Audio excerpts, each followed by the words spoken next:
they use phototropism. They go towards the sun. They close and All right, open. well, Can you stop using long words, Rick, like sun? Listen. What sound or noise do you love, Carl? There isn't really one that I love.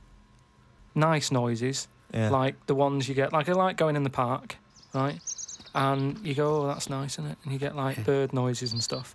But with those bird noises comes a bit of stress, right? Because I was in there the other day, and like I say, little bird noises and that, and a little robin was there, and I thought that's odd. That's out early, right? Because it's like sort of summertime and that. Sure. And then I thought, oh, that's nice. And I was watching it, and then it got like a little worm, right? And I was like, hey, put it down, right? Sorry, whoa! What do you mean? Because Why are you interfering? Why were you interfering In nature. with a robin taking a worm? Just because it was a nice sunny day and that, and I thought, you see, worms normally come out when it's raining, don't they? And you go, well, I bet they're happy to die, in a way, because it's chucking it down, it's miserable. They come to the top of the soil then, don't they? Yeah. When it's miserable. But it was a sunny day. That's they don't drown, I assume. No, it's not that, is it? It's just that they hear the water or something falling on the ground and they go up to see what's happening. What? No, wait. But why do they come up when they think it's raining? You're a worm, okay? It starts raining. Tell me your thought process. Well, you just kind of, you're down there, you can't see anything, it's dark anyway. Yeah. So the rain's coming down on the land, the worm goes, what's going on? The worm goes, what's going on? He wiggles up to the top. So what does he do? So it goes up and it sort of sees it's raining, and then it goes back down again, doesn't it? But that's what I'm saying about the What do you mean? What is this world where he goes, oh, it's just rain again? Oh, so that's the 400th time I've been caught out this year. It's rain. I'll remember next time I won't come up. What do you think a worm is capable of in terms of cognitive thought? What do you mean?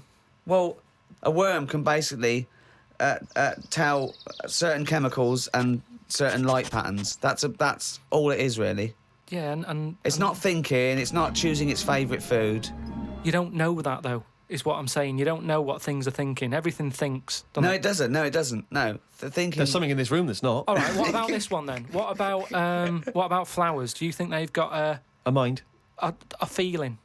Because here's something that... Again, they use phototropism. They go towards the sun. They close and All right, open. well, Can you stop using long words, Rick, like sun? Listen, do you know I've been to my mum and dad's, right? I was talking to my mum about stuff. All right. And she was saying how this flower solved a crime. What happened was there was a murder right, in an office. So they said it's obvious that someone who works in the office did this murder because that person's only a sort of a typist. They've done nothing wrong. So they said, that's narrowed it down, right? So this flower man came in and he said, I can sort this out for you. So they said, what do you mean? He said, well, during the murder, the plant was knocked off the cabinet, Right. And he had some special wires that he can put on the flower, on the flower, and it's sort of shaking and stuff. Because even though you can't see it, flowers pick up bad vibes and what have you. If you shake a plant, it doesn't like it. Okay. Right? So what happened was, he said, right, what we'll do, we'll put the plant back on the shelf. Yep. We'll water it. We'll calm it down. Then get a nice cup of tea. Then get every member of staff to come in the room and just go near the flower. Right. So don't tell them. So like a lineup for the flower. Kind of like a lineup. But Sure. don't tell them what we're doing. Just send them in and say, stand by that cabinet where the murder happened and what have you. Yeah. Anyway, it was a long day. They were getting through a lot of stuff. It was a big office block. Yeah. They were going, this isn't working. The flower's not budging. Suddenly, they get into like the last part of the day when they were almost giving up. They call in a sketch artist. The plant gives them a... Some caretaker fella. Caretaker, yeah. Said, go over there. Was it an old man that... I mean, because Scooby-Doo didn't like him from the beginning. No. They send the caretaker over to the plant. He's going, he's thinking, I've got away with this. Of course. Plant starts shaking, what have you. They did him. OK, wait a minute then. So, was there any other evidence? Was that the only evidence they used in the trial? Well, no, it's one of them things, though. Imagine it, if you're that caretaker and you're thinking, I've got away with this, then suddenly a plant grasses you up. You weren't expecting that. So suddenly you're off guard. And you go, OK, can't get that chrysanthemum away from me, I did it.